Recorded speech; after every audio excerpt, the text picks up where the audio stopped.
A neutron star is so dense that to replicate its physical state on Earth, you would have to compress millions of tons of material into an impossibly small space. Let's look at the exact volume-to-mass ratio required for this kind of compression.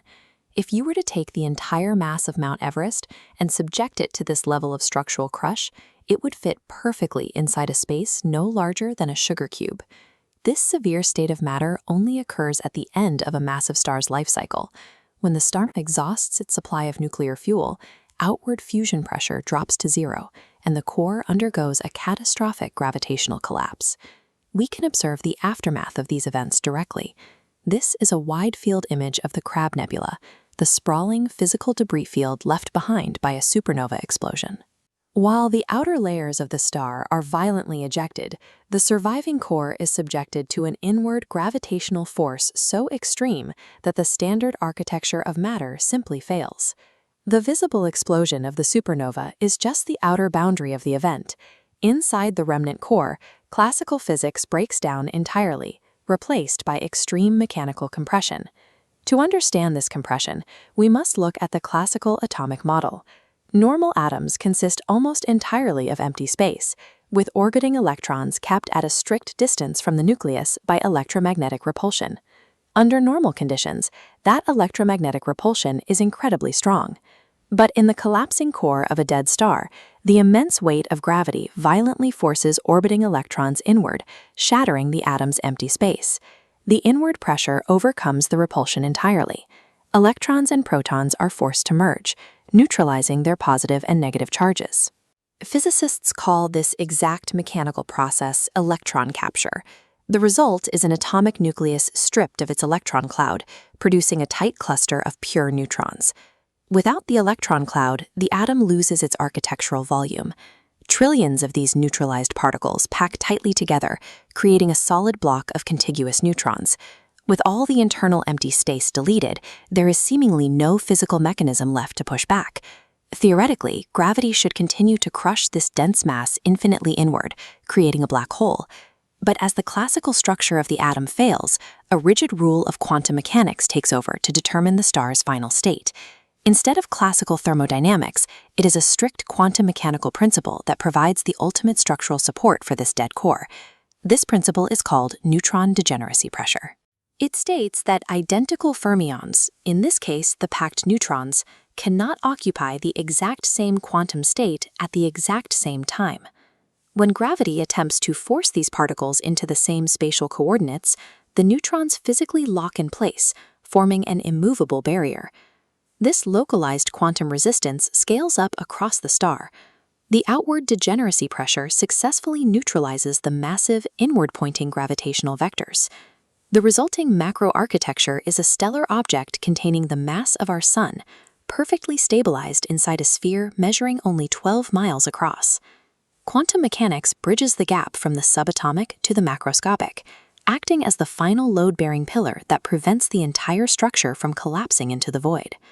Viewed from the exterior, the newly formed neutron star rests perfectly smooth against the vacuum of space. Taking a cross-section of the star reveals distinct architectural layers, starting with a thin, dark gray outer shell. Magnifying this outer crust reveals a highly ordered, incredibly dense crystalline lattice composed of crushed iron nuclei. The mechanical properties of this lattice are extreme. The tensile strength of the neutron star's iron crust is calculated to be 1 billion times greater than terrestrial steel. Moving past this rigid shell and deeper into the star, the physical pressure gradients increase exponentially. The strongest solid structure in the universe exists merely as a high-pressure containment vessel, locking an even more anomalous state of matter inside. Beneath the iron lattice lies the star's core, a dense, swirling blue ocean of raw neutrons. At these pressure gradients, matter is forced into a macroscopic quantum state known as a superfluid. To understand a superfluid, we must define viscosity. Viscosity is strictly a fluid's internal resistance to flow, which dictates the amount of fluid friction. In classical fluids, kinetic energy is inevitably lost to this friction in the form of heat, but a superfluid operates under quantum physical laws, bypassing this friction entirely. A superfluid operates with exactly zero viscosity.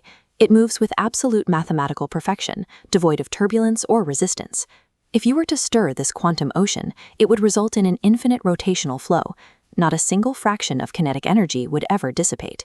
Trapped inside its rigid iron shell, the core matter achieves a state of absolute mechanical perfection, flowing eternally without thermodynamic loss. This brings us to a severe rotational anomaly. The original stellar core was millions of miles wide, and it has just been instantaneously crushed to a 12-mile diameter. The conservation of angular momentum dictates that a spinning system's rotational momentum must remain constant unless it is acted upon by an external torque. Because total momentum is conserved, as the sphere's radius shrinks, its rotational velocity vectors exponentially increase. It relies on the exact same mechanics as an ice skater pulling their arms inward toward their central axis to speed up their spin. The kinetic output of this compression is staggering. You are left with a macroscopic stellar object rotating hundreds of times per second. The catastrophic collapse of the star acts as a cosmic hyperaccelerator, converting massive physical size directly into raw rotational kinetic energy. This extreme rotational kinetic energy whips the star's immense internal magnetic field into a completely frenzied state. When a neutron star exhibits this specific combination of extreme magnetization and rapid rotation, it is classified as a pulsar. Astronomers like Jocelyn Bell Burnell first detected these objects by observing their highly precise, rhythmic radio signals. The mechanics behind those signals are violent.